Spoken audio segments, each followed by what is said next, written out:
नमस्कार, one India Hindi में आपका स्वागत है। मैं हूं शिखा धूरिया।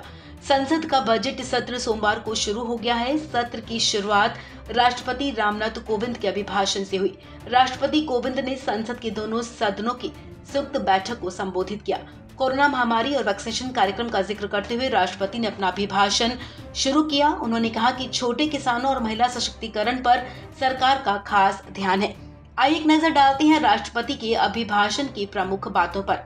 राष्ट्रपति ने भाषण की शुरुआत में कोरोना महामारी का जिक्र किया। उन्होंने कोरोना वायरस उत्पन्न महामारी का ये तीसरा साल बताया। इस दौरान उन्होंने कहा कि हमने भारत के लोगों की लोकतांत्रिक मूल्यों में आस्था, अनुशासन और कर्तव्य परायणता को और मजबूत होते देखा है। उन्होंने आगे कहा कि मैं देश के उन लाखों स्वाधीनता सेनानियों को नमन करता हूं जिन्होंने अपने कर्तव्यों को सर्वोच्च प्राथमिकता दी और भारत को उसके अधिकार दिलाए। आजादी के इन 75 सालों में देश की विकास यात्रा में अपना योगदान देने वाले सभी महानुभावों का भी मैं श्रद्धा पूर्वक स्मरण करता हूं। राष्ट्रपति ने अपने अभिभाषण में कहा कि कोविड-19 के खिलाफ इस लड़ाई में भारत के सामर्थ्य का प्रमाण कोविड वैक्सीनेशन प्रोग्राम में नजर आया।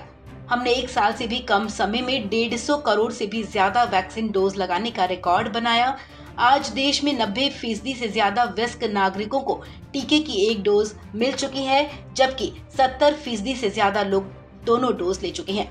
बजट से पहले राष्ट्रपति रामनाथ कोविंद ने अभिभाषण में कहा कि सरकार ग्रामीण अर्थव्यवस्था और देश के किसानों को सशक्त बनाने के लिए निरंतर काम कर रही है। सरकार ने रिकॉर्ड उत्पादन को ध्यान में रखते हुए रिकॉर्ड सरकारी खरीद की। देश का कृषि निर्यात रिकॉर्ड स्तर पर बढ़ा है। साल 2020-21 में कृषि निर्यात में 25% से ज्यादा की वृद्धि दर्ज की गई है। ये निर्यात लगभग 3 लाख करोड़ रुपए तक पहुंच गया है। उन्होंने कहा कि देश के 80% किसान छोटे किसान हैं, जिनके हितों को मेरी सरकार ने हमेशा केंद्र में रखा। प्रधानमंत्री किसान सम्मान निधि के माध्यम से 11 करोड़ से ज्यादा किसान परिवारों को 1,80,000 करोड़ रुपए दिए जा चुके हैं। अभिभाषण में राष्ट्रपति ने कहा कि महिला सशक्तिकरण सरकार की उच्च प्राथमिकताओं में से एक है। बेटे बेटी को समानता का दर्जा देते हुए सरकार ने महिलाओं के विवाह के लिए न्यूनतम आयु को 18 साल से बढ़ाकर 21 साल करने का विधेयक भी संसद में प्रस्तुत किया। मुद्रा योजना के माध्यम से देश की माताओं बहनों की उद्यमिता और कौशल को बढ़ावा मिला। इसके अलावा सरकार ने 3 तलाक को कानून अपराध घोषित कर समाज को कुप्रथा से मुक्त करने की शुरुआत की। संसद के दोनों सदनों की संयुक्त बैठक में राष्ट्रपति ने कहा, डिजिटल इंडिया और डिजिटल इकोनॉमी के बढ़ते प्रसार के संदर्भ में देश के यूपीआई प्लेटफॉर्म की सफलता के लिए मैं सरकार के विजन की प्रशंसा करूंगा।